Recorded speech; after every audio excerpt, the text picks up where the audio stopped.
Nuestras Biblias en Josué capítulo 3, es el libro de Josué, el cual estamos estudiando ya desde hace unas cuantas semanas. Y abrimos nuestras Biblias en Josué capítulo 3, versículos 1 al 17, o sea, todo el capítulo. Josué capítulo 3, versículos 1 al 17. Dice la palabra del Señor: Muy de mañana, Josué y todos los israelitas partieron de Sitín y se dirigieron hacia el río Jordán. Pero antes de cruzarlo, acamparon a sus orillas. Al cabo de 3 días, los jefes del pueblo recorrieron todo el campamento, con la siguiente orden: Cuando vean el arca del pacto del Señor, su Dios, y los sacerdotes levitas que la llevan, abandonen sus puestos y pónganse en marcha detrás de ella. Así sabrán por dónde ir, pues nunca antes han pasado por ese camino. Deberán, sin embargo, mantener como 1 kilómetro de distancia entre ustedes y el arca. No se acerquen a ella. Josué le ordenó al pueblo: Purifíquense, porque mañana el Señor va a realizar grandes prodigios entre ustedes. Y a los sacerdotes les dijo: Carguen el arca del pacto y pónganse al frente del pueblo. Los sacerdotes obedecieron y se pusieron al frente del pueblo. Luego el Señor le dijo a Josué: Este día comenzaré y a engrandecerte ante el pueblo de Israel. Así sabrán que estoy contigo como estuve con Moisés.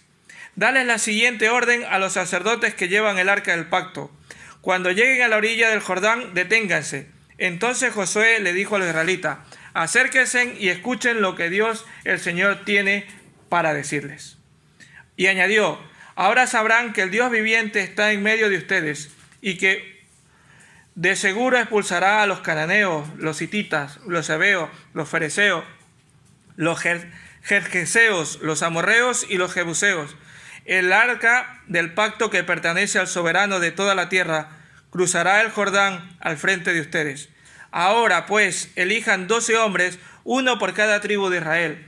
Tan pronto como el sacerdote que llevan el arca del Señor, soberano de toda la tierra, pongan pie en el Jordán, las aguas dejarán de correr y se detendrán formando un muro. Cuando el pueblo levantó el campamento para cruzar el Jordán, los sacerdotes que llevaban el arca del pacto marcharon al frente de todos. Ahora bien, las aguas del Jordán se desbordaban en el tiempo de la cosecha, y a pesar de eso, tan pronto como los pies de los sacerdotes que portaban el arco tocaron las aguas, éstas dejaron de fluir y formaron un muro que se veía a la distancia más o menos a la altura del pueblo de Adán, junto a la fortaleza de Zaretán. A la vez dejaron de correr las aguas que fluían en el mar de Arabá, es decir, el mar muerto. Y así el pueblo pudo cruzar hasta quedar frente a Jericó. Por su parte, los sacerdotes que portaban el arca del pacto del Señor permanecieron de pie en terreno seco, en medio del Jordán, mientras todo el pueblo caminaba y terminaba de cruzar el río por el cauce totalmente seco. El Señor bendiga su palabra. Oh Padre, en el nombre de Jesús queremos dejar en tus manos tu palabra en esta mañana, Señor, que tú seas hablando a nuestras vidas y a nuestros corazones, Señor. Oh Padre, en el nombre de Jesús te pedimos, Señor, que tú nos dirijas, que tú nos enseñes, que tú abras nuestro entendimiento, abras nuestra mente para poder saber lo que tú quieres decirnos a través de tu palabra. En el nombre de Jesús nos ponemos en tus manos, sabiendo que tú nos diriges y tú nos guías, y así lo vas a hacer en esta mañana, Padre. En el nombre de Jesús, una vez más. Amén. Amén. Bien, el tema que yo le he puesto en esta mañana a esta predicación es: entra al agua y ve las maravillas de Dios. Y si alguien te preguntara cuáles son las maravillas más asombrosas que Dios ha hecho, ¿qué responderías? Si alguien les preguntara, ¿cuáles son las maravillas más asombrosas? Vemos toda la Biblia que ha hecho muchas maravillas, pero ¿cuál creen ustedes que sería la más asombrosa que Dios ha hecho? Me cambió a mí. Te cambió a ti, muy bien, pero de la Biblia, De la vida. no personal, Ya. de la Biblia. Morir por nosotros.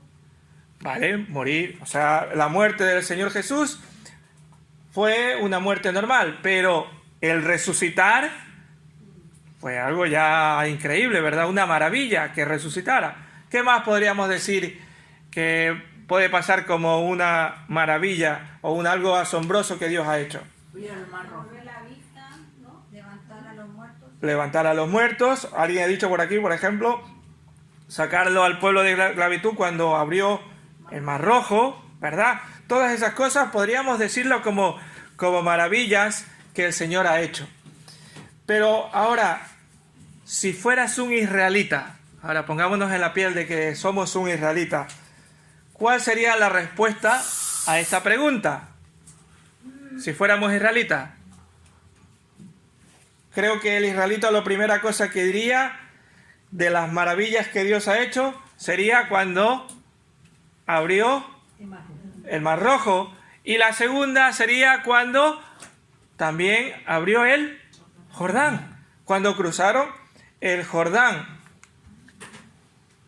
¿verdad? El río Jordán, para los que un poquito de geografía, es este río que está aquí, ¿vale? Esto que está con azul, ¿vale?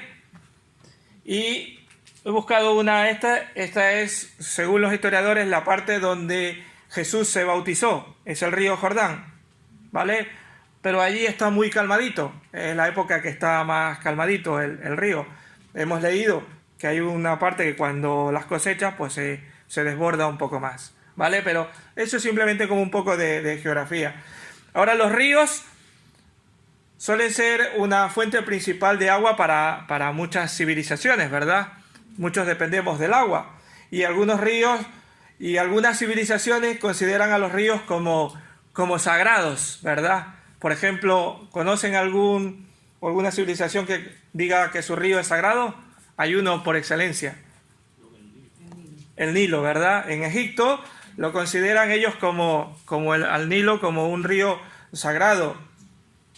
Sin embargo, el río Jordán para los israelitas no era considerado sagrado, más lo podrían decir que para ellos era como un muro que les impedía cruzar, ¿verdad? Les estaba impidiendo cruzar, que había puesto delante de ellos para no poder cruzar. Tanto Jesús como el pueblo de Israel entraron y salieron del Jordán para llevar a cabo una misión que Dios les había encomendado, ¿verdad? Jesús entró al río, ¿para qué? Para bautizarse y para dejarnos allí un ejemplo de lo que tenemos que hacer, ¿verdad? Pero también el pueblo de Israel entró en este río para una misión, que no era otra cosa que para pasar ¿hacia dónde? A la tierra prometida, ¿verdad? Cruzar el río Jordán en estos tiempos presentaba graves problemas. Vamos a hacer un poco de historia, ¿verdad? Para situarnos en geográfico un poquito, para situarnos en qué momento estaba. En estos momentos presentaba graves problemas para el pueblo de Israel. Por supuesto, para Josué, que estaba en ese momento al frente de esta operación, presentaba algunos problemas. Por ejemplo, el río Jordán estaba crecido en esta época, lo acabamos de leer. En la época de la cosecha se desbordaba por ambos lados, ¿verdad? Estaba crecido. Y eran casi también 2 millones de personas con su ganado y con todas sus posesiones que debían de pasar. 2 millones de personas. No estamos hablando de 30 que estamos en esta mañana. 2 millones de personas. Imagínense, el estadio La Condomina son 30.000 personas. Y cuando vemos allí que hay un partido de fútbol, cuando salen, eso es que no hay ni cómo caminar ni cómo andar. Solo 30.000. Y 2 millones de personas. Con posesiones. No solo ellos. ¿Vale? Con posesiones, ganados y todo lo que tenían. Eso era un problema, ¿verdad? el cruzar, y debían cruzar en un solo día, mientras estaba la luz del día. Es fácil imaginar que muchas personas llegaron a pensar que era una tarea imposible. Algunos quizás hubieron o sugirieron que sería mejor esperar hasta que el río estuviera algo así, más calmadito, ¿verdad? Más tranquilito. Otros también, a lo mejor, ¿por qué no decir, por qué no van los soldados? Cruzan, conquistan la tierra y después, ya que estemos ya libres, pues podemos ir las mujeres y los niños. Y era una esta válida, ¿verdad? Una excusa válida. Nosotros podríamos decir eso. Decir, bueno, vamos a cruzar el río, sí, pero ¿por qué no van los soldados primero y luego vamos nosotros? Cualquiera de nosotros podría haber dicho eso. ¿A que sí? Que se nos había pasado por la mente. Tranquilamente.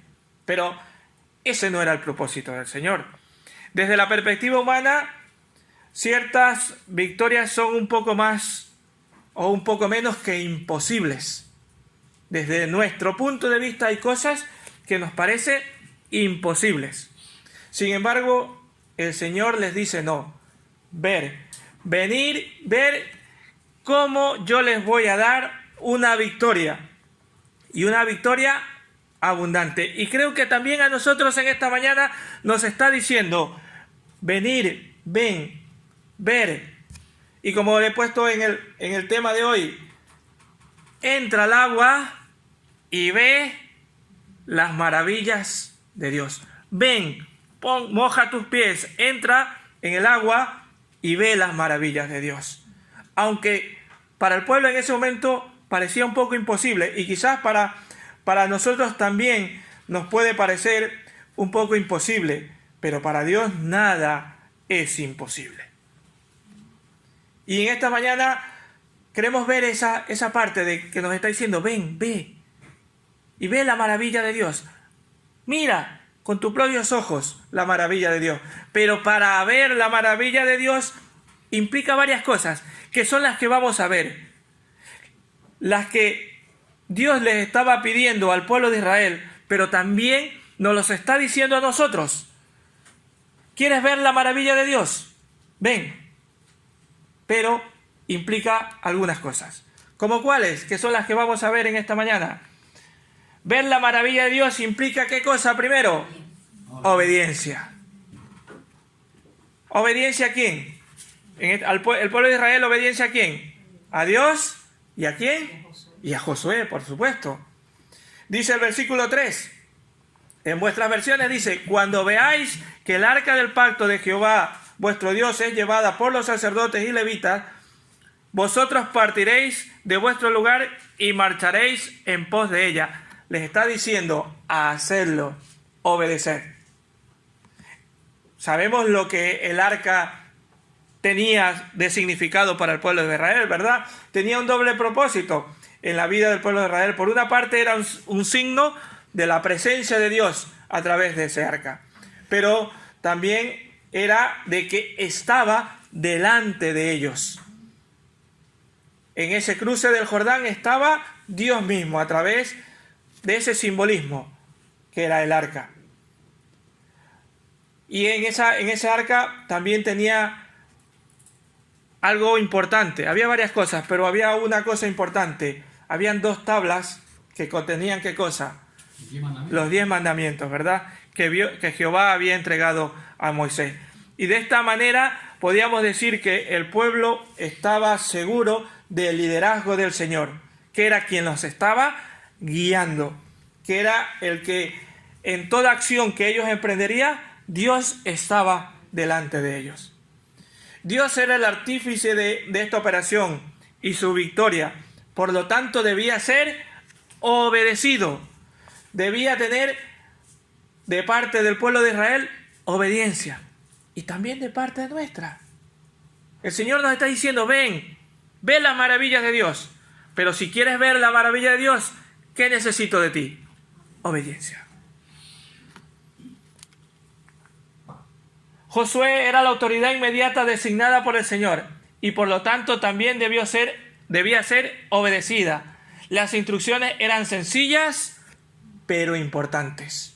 Era algo que les habían mandado, un mandato sencillo. Cuando vean al arca, ir en pos de ella.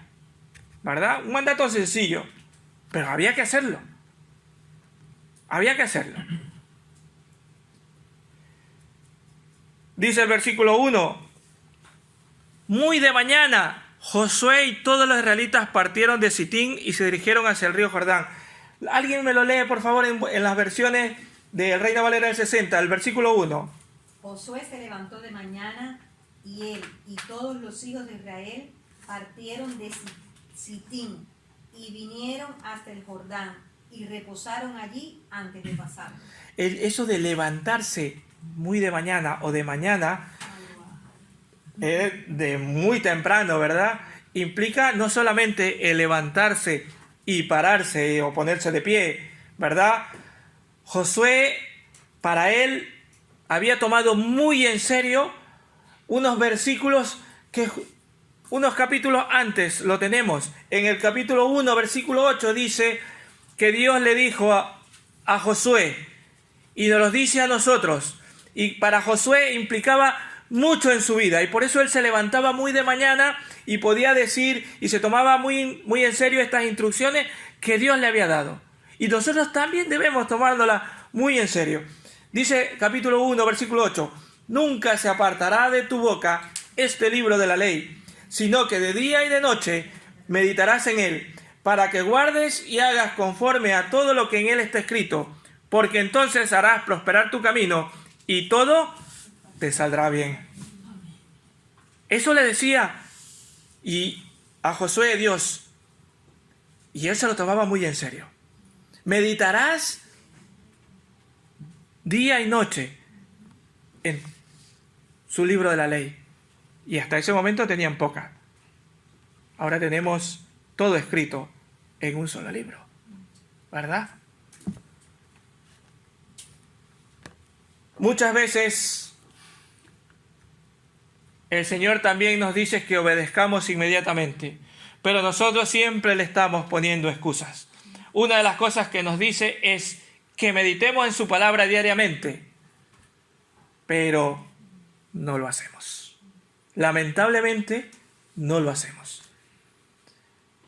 Dios le estaba diciendo a Josué eso, que medite de día y de noche en su palabra. Y te lo está diciendo a ti y me lo está diciendo a mí. ¿Y quieres ver la maravilla de Dios? ¿Implica qué cosa? Obediencia. Y el Señor nos está diciendo que leamos su palabra, que meditemos en su palabra. ¿Lo hacemos?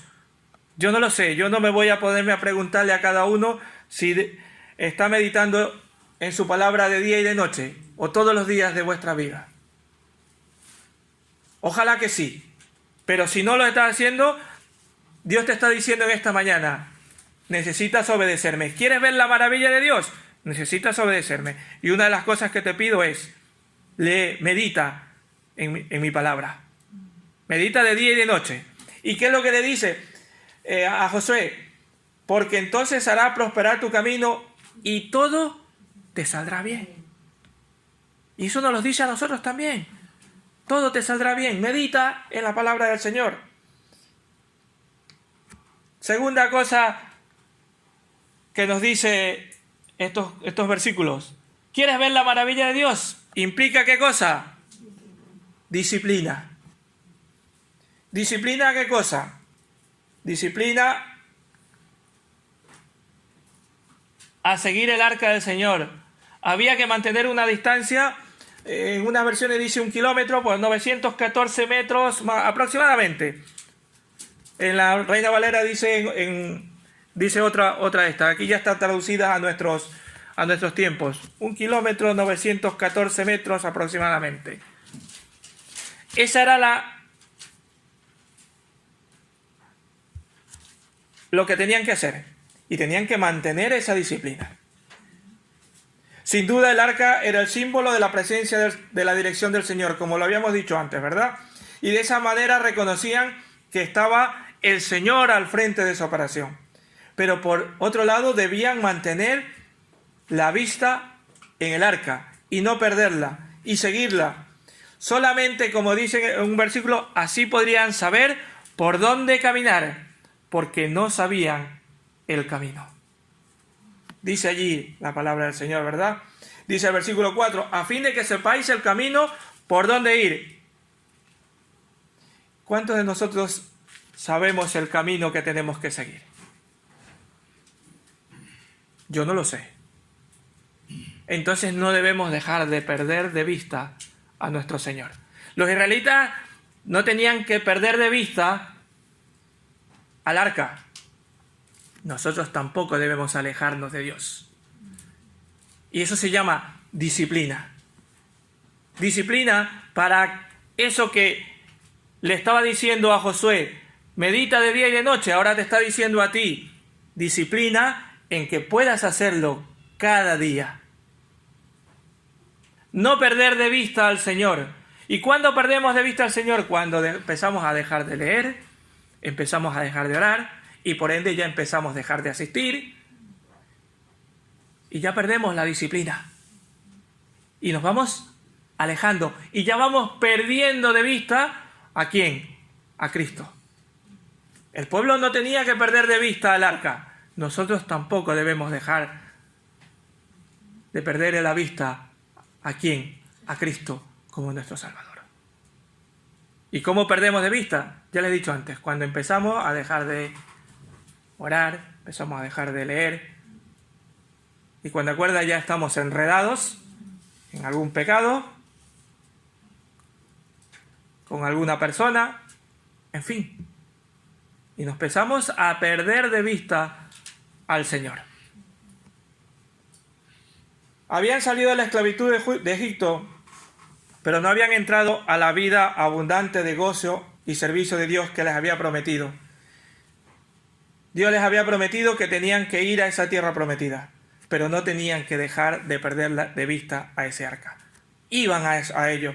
Dios también nos promete a nosotros, como lo dijo Jesús en Juan 10:10.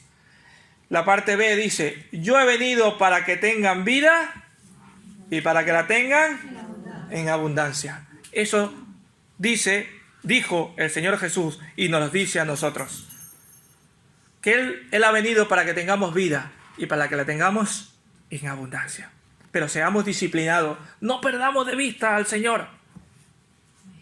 Aunque los levitas transportaban el arca, esta vez el Señor era muy específico con esa tarea que tenía que hacer todo el resto del pueblo y los sacerdotes mismos.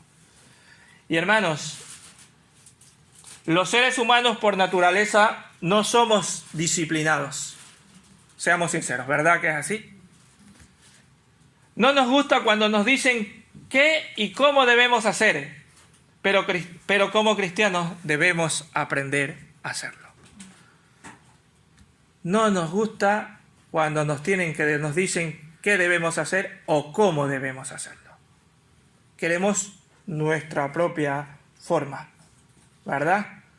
Es así, es nuestra naturaleza. Pero como cristianos debemos dejarnos moldear por el Señor. Debemos aprender a ser disciplinados.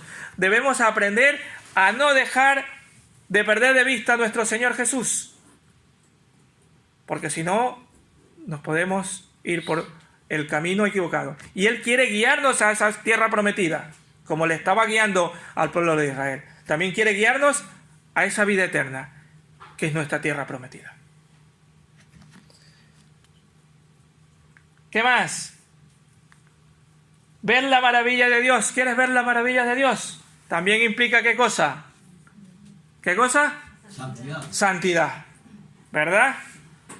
Primero era obediencia. La segunda, ¿cuál era? Disciplina. Y ahora la tercera, ¿cuál es? Santidad.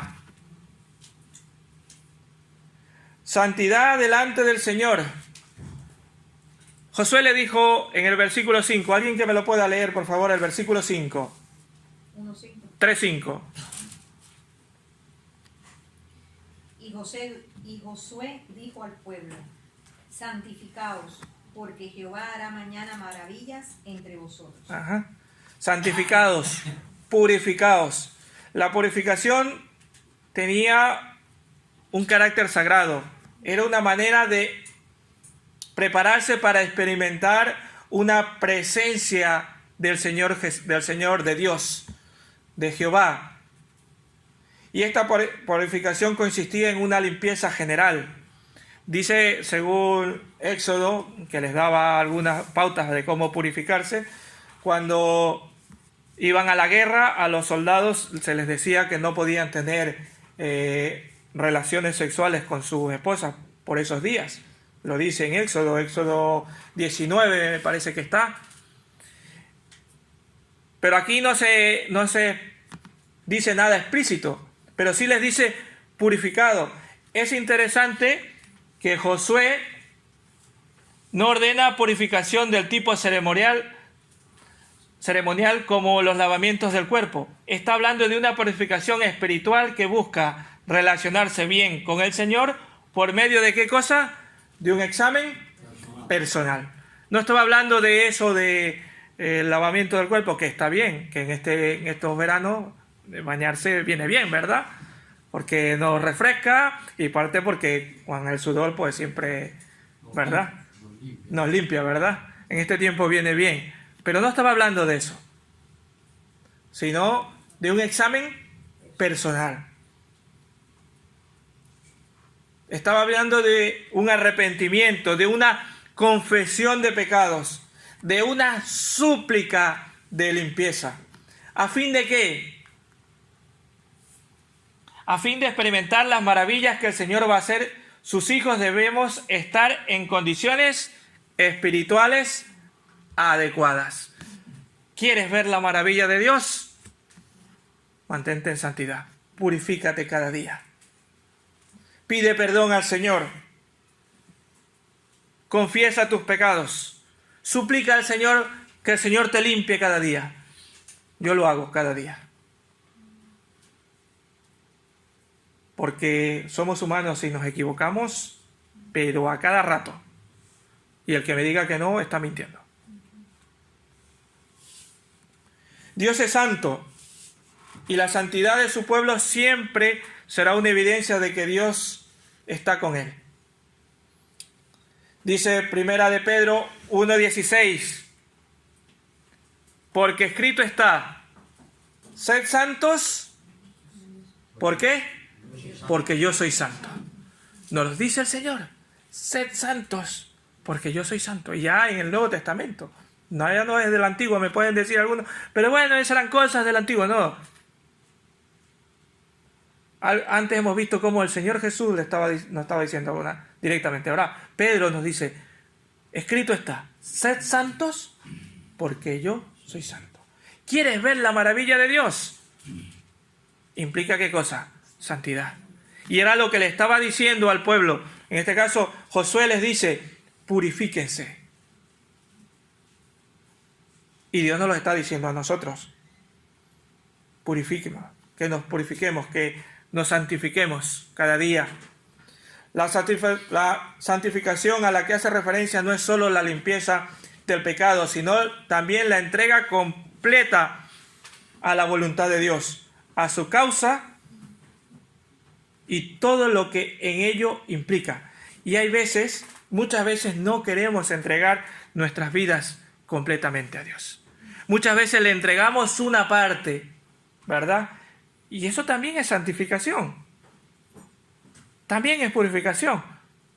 Si entregamos toda nuestra vida al Señor, pero a veces no, nuestro trabajo, yo prefiero al trabajo y le dedico tantas horas que pasa a ser lo más importante en mi vida.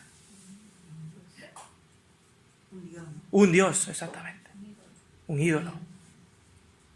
O cosas así. Inclusive puede ser hasta nuestra propia familia, nuestro hijo, nuestra hija. El dinero.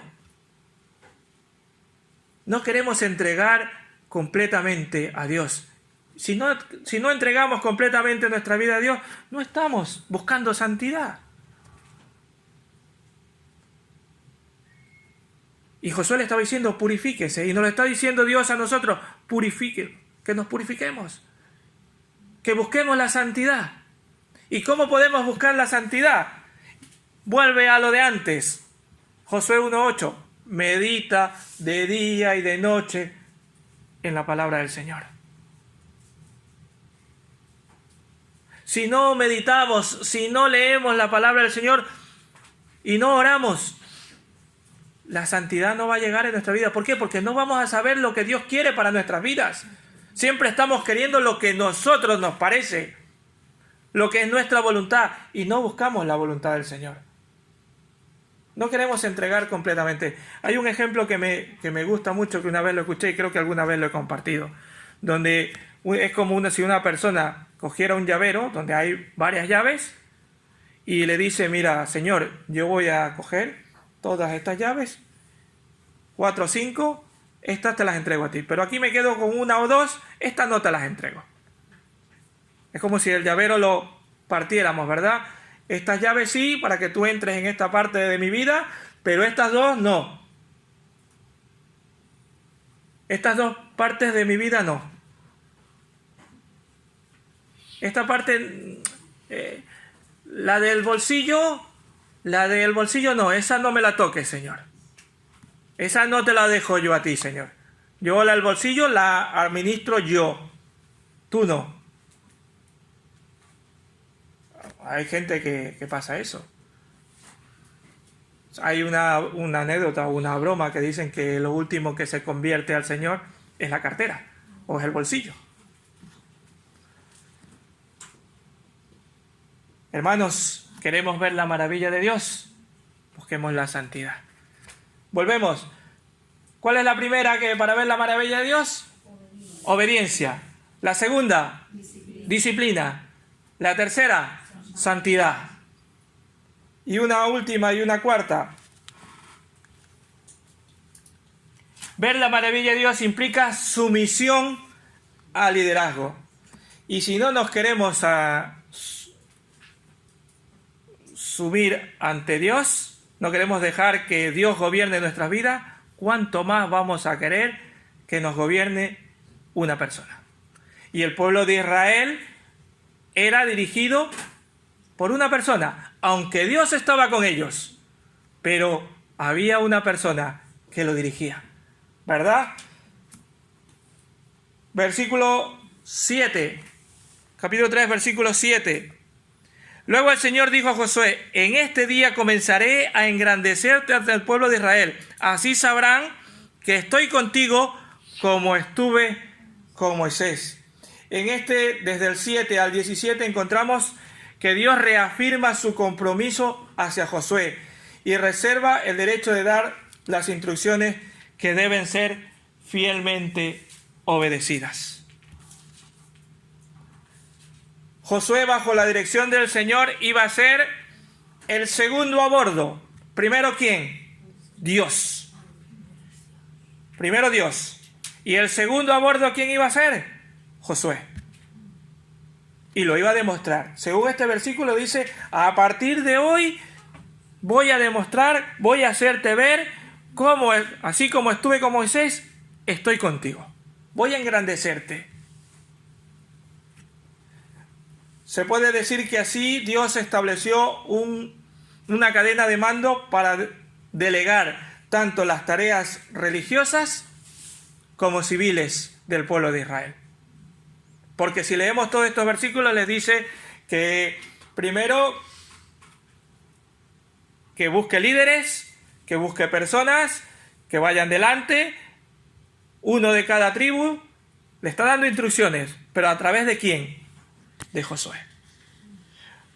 Un día de gran ánimo podríamos decir que fue para Josué cuando se reconfirmara como líder de Dios que lo había escogido. Así como lo había estado 40 años con Moisés, iba a estar con Josué.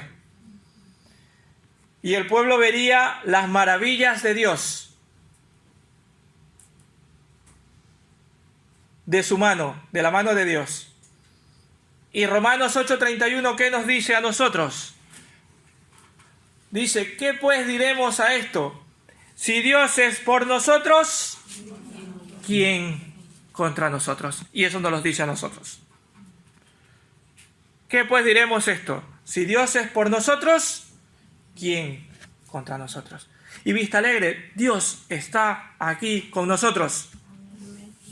Y oremos para que cada día el Señor sea quien nos guíe, sea el que sea el líder de esta casa de oración, de este lugar, de cada uno de nosotros. Y asimismo el mensaje era claro, no solamente para el pueblo, sino para los pueblos que estaban al otro lado del Jordán, que el Dios del universo estaba con su pueblo, con Israel. Ya lo había dicho una persona, hace una semana lo vimos, una mujer lo dijo, en el 2:9 le dijo Rahab a los 2 espías: sé que Jehová os ha dado esta tierra, porque el temor de vosotros ha caído sobre nosotros, y todos los moradores del país ya han desmayado por causa de vosotros. ¿Por causa de quién? Del Dios que iba con ellos. La presencia y dirección del Señor estaba representada primero con el arca del pacto, pero el Señor mismo iba a ser el dirigente máximo y el único responsable directo. Y después Josué y todas las personas que estaban con él. Ahora es tiempo de la obediencia, no de hacer preguntas de qué medios usaremos para cruzar, o cómo pasarán nuestros hijos y las personas mayores, o mencionar algo como, ¿no son a lo más lógico que busquemos otra opción? O podemos dar argumentos como los que dije antes: es imposible cruzar ahora, ¿por qué no esperar que el agua mengüe? ¿O por qué no ir que vayan los soldados y después ir nosotros? No era tiempo de eso. Era tiempo de actuar, de ir detrás de lo que el Señor les estaba indicando. Es tiempo de crecer, es tiempo de creer y obedecer la voz de Dios. Y Dios nos está diciendo a nosotros, Iglesia de Vista Alegre, que debemos, si queremos ver la maravilla de Dios, debemos obedecer, debemos santificarnos y debemos disciplinarnos. Y debemos actuar.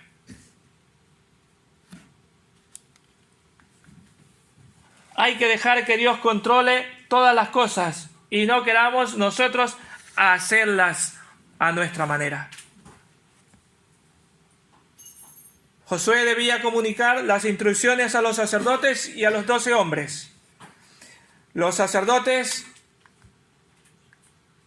debían cargar el arca, mojarse los pies a la orilla del Jordán y quedarse firmes mientras todo el pueblo de Israel cruzaba. Y aquí busqué yo una pequeña foto. Ven el arca, como una vez que se mojaron los pies, de ahí para allá se empezó a abrir el mar. Los 12 hombres cumplirían sus funciones civiles de ir allí delante. Y después dice en el siguiente capítulo que cogieron unas piedras para hacer un altar. Y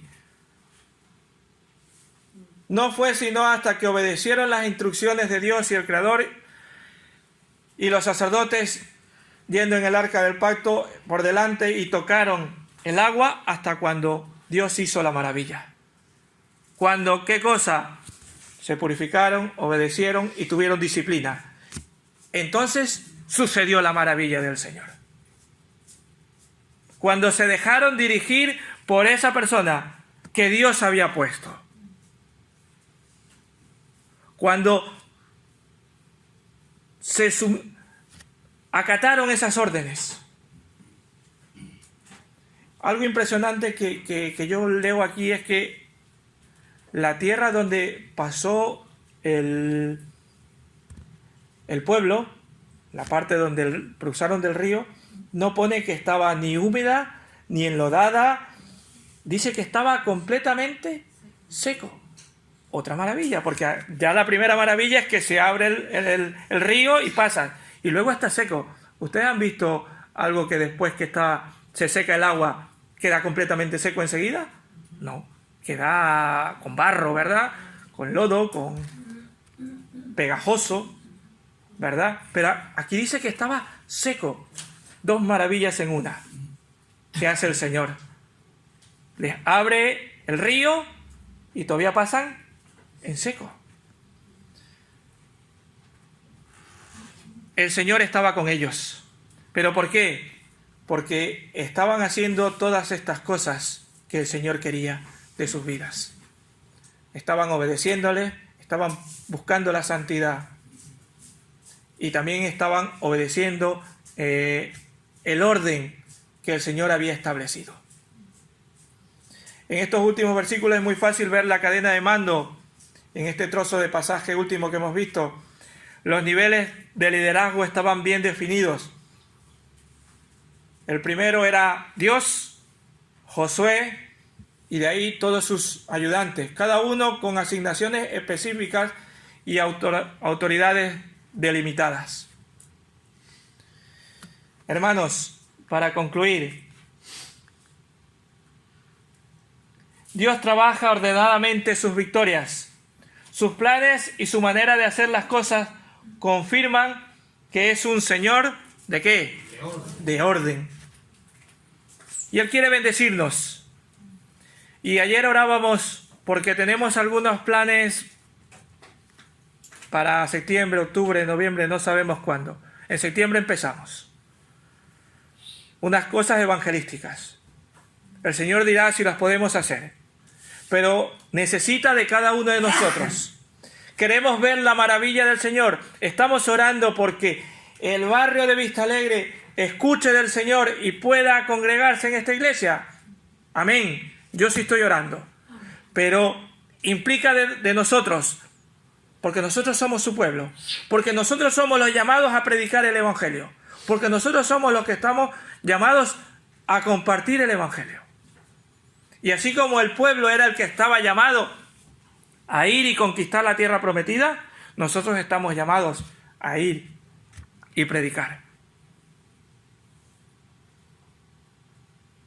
¿Queremos ver esa maravilla del Señor? Pues sometámonos al Señor. Obedezcámosle a Él. Tengamos disciplina.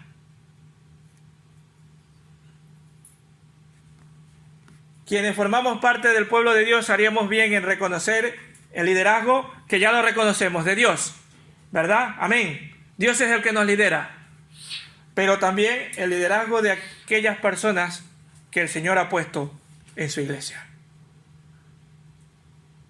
Son líderes humanos, pero debemos orar por ellos para que cada día les bendiga, para que cada día les haga hacer su voluntad.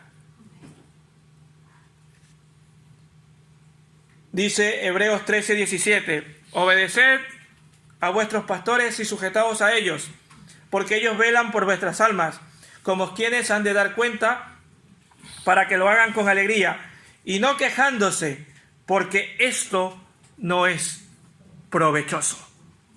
Si nos quejamos de nuestros líderes, eso no nos ayuda. No nos sirve de provecho. También dice 1 Corintios 8, versículos 5 y 6. Pues aunque haya algunos que se llamen dioses, sea en el cielo o en la tierra, como hay muchos dioses y muchos señores, para nosotros, sin embargo, solo hay un Dios y Padre, el cual procede en todas las cosas, y nosotros somos para Él, y un Señor, Jesucristo, por medio del cual son todas las cosas, y nosotros somos por medio de Él. Tenemos un Señor que es Jesucristo, pero también nos ha dado líderes humanos a los cuales debemos someternos.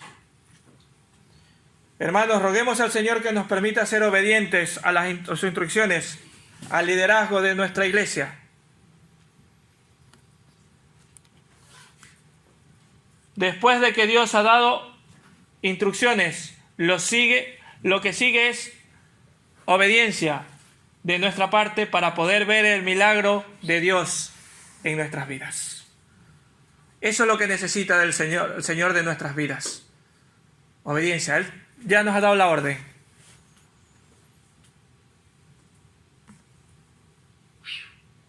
Y así podremos conquistar y podremos dejar aquellas áreas de nuestras vidas que a veces no podemos o que nos cuesta mucho, como por ejemplo el de leer, el de hacer un devocional, el de leer y meditar la palabra del Señor. Dejémosle que Él gobierne nuestras vidas y lo podremos hacer. El dejar de hablar del prójimo. El de buscar a servirle. El de estar dispuestos a servirle. Hay algo que mi madre me dice siempre: hijo, porque a veces le digo, mamá, es que estoy sumamente liado, no tengo tiempo. Hijo, Dios ocupa al que está ocupado. Al vago no lo ocupa. Dios llama al servicio a las personas que están ocupadas. Al que es vago no lo hace. Y me dijo, hace unas semanas más me dijo, ¿a quiénes llamó Jesús a ser sus discípulos? ¿A personas que estaban en su casa ociosos? ¿Acostados durmiendo? No, eran personas que estaban trabajando. Los llamó a su servicio. Así que el que tengamos trabajo, estudios, ocupaciones, quehaceres, eso no es excusa. El Señor quiere, en ese tiempo que tienes, quiere que tú le sirvas.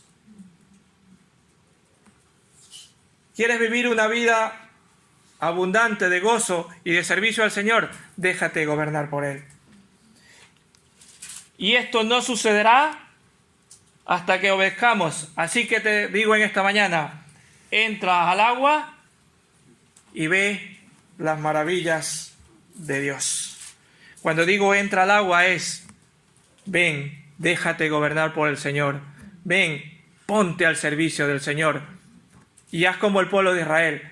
Obedece, santifícate, purifícate y busca su voluntad. Y entonces vas a entrar a esa agua y vas a ver las maravillas del Señor. Así que el Señor les bendiga en esta mañana y que podamos reflexionar en que Dios necesita de cada uno de nosotros. ¿Tú quieres ver las maravillas de Dios? Haz estas cosas. Y vas a ver, y todo como le dijo a Josué, todo te saldrá bien. Que el Señor les bendiga y les guarde en esta mañana.